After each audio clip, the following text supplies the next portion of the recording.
जय श्री राधे राधे राधे। प्रिय साथियों, आप सबका अभिनंदन, स्वागत, सम्मान राधे कृष्ण की ओर चैनल पर। आप सबने इतना बड़ा आशीर्वाद दिया है, इस चैनल को इतनी ऊंचाई पर पहुंचाया आपने। आपका इतना बड़ा प्रेम वर्षा, धन्यवाद है। मुझे तो उम्मीद भी नहीं थी आप इतने करुणा सागर हृदय हैं। ऐसे ही कृपा बरसाते रहिए। आपने कहां से कहां तक मुझे पहुंचाया, इस चैनल को पहुंचाया। धन्यवाद आप सबको। मैंने तो सोचा भी नहीं था साथियों। इसी आशा के साथ में आप सबका स्वागत, सम्मान, अभिनंदन। चलिए मैं मुख्य विषय की ओर आता हूं, ज़्यादा समय को, लेकिन मेरी जो भी बात होगी साथियों प्रमाणित होगी। दुनिया में कोई काट नहीं सकता। बातें अहंकार की नहीं, बातें सच्चाई की हैं। मैं जब ये शब्द बोलता हूं तो लोगों को ऐसा लगता है, लेकिन लोग कमेंट जरूर करते हैं कि ये ऐसा ऐसा है। उन्होंने वास्तव में सच्चाई कुछ अलग है। अगर वास्तव में अगर कोई विद्वान, अगर वास्तव में साथी, अगर वास्तव में कमेंट करते हैं और चाहते हैं सच्चाई, तो मेरे साथ आइए, मेरे पास आइए। मैं आपको प्रमाणित करूंगा। और कोई कार ज़्यादा दावा है।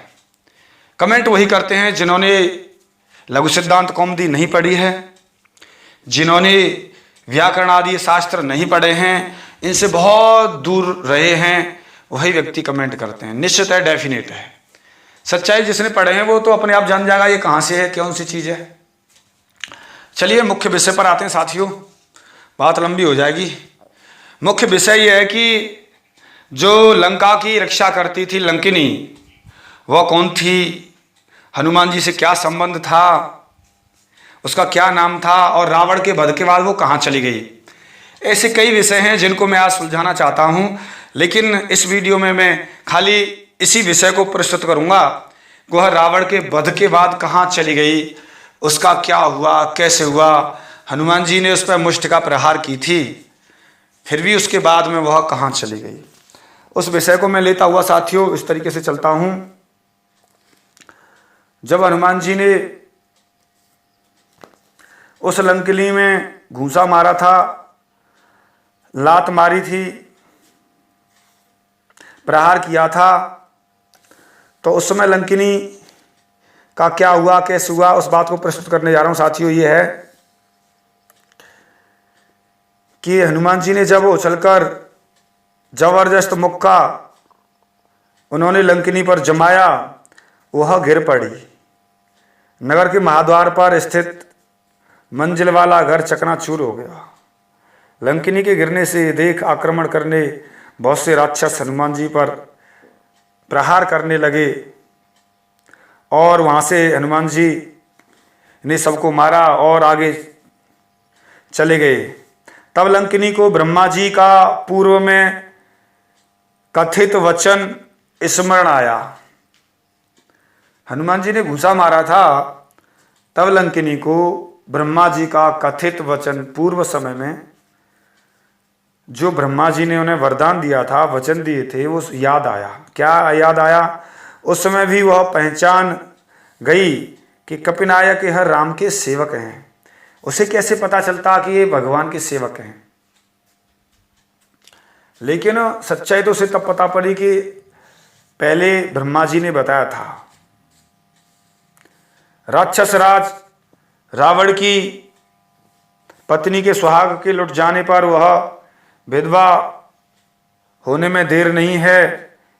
ब्रह्मा जी को अब ढूंढ लेना चाहिए, क्योंकि ब्रह्मा जी ने कहा था जब कोई कपि तुम्हारे पर प्रहार करेगा तो समझ लेना इन राक्षसों का अंत आ गया। अब मुझे ब्रह्मा जी के पास जाना चाहिए, इसीलिए वह लंकिनी ब्रह्मा जी के पास चली गई।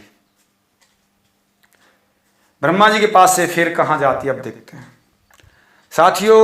इस विषय पर यह है, आगे के विषय में वह लंकिनी साथियों से पत्नी पार्वती थी, हनुमान जी की माता थी।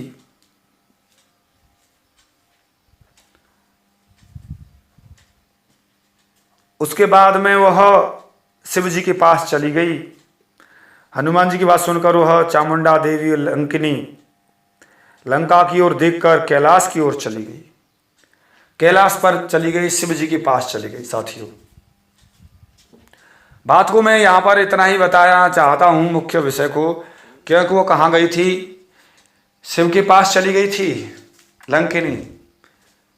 अगली वीडियो में मैं उसका पूरा विस्तृत रूप और कैसे था क्या खोलूंगा, लेकिन यहाँ पर मैं इतना ही बताना चाहता हूँ, लंकिनी शिव जी के पास चली गई थी, एक प्रसंग में ब्रह्मा जी के पास चली गई थी, क्यों ब्रह्मा जी ने भी वरदान दिया था, शिव जी ने भी वरदान दिया था, वो शिव जी के पास भी चली गई थी। अलग अलग कल्पों की बात है, दोनों बातें सही हैं। साथियों, आपको ये बातें समझ आई होगी, मुझे ऐसा लगता है। मैं इसका प्रमाण, हाँ एक बात भूल रहा हूँ यहाँ, मेरा ये प्रमाण दिव्य ग्रंथ कॉपी कोड L131 से 34 तक है। अगर कोई पूछता है जरूर आपके सामने प्रमाण प्रस्तुत करूंगा। साथियों, आपका बड़ा स्नेह प्रेम रहा है, ऐसे ही कृपा बरसाते रहिए। किसी तरह की अगर कोई वैसी बात हो तो जरूर आपके समक्ष में अपना विचार प्रस्तुत करूंगा। इसी आशा के साथ में जय जय श्री राधे, राधे राधे प्रभु जी।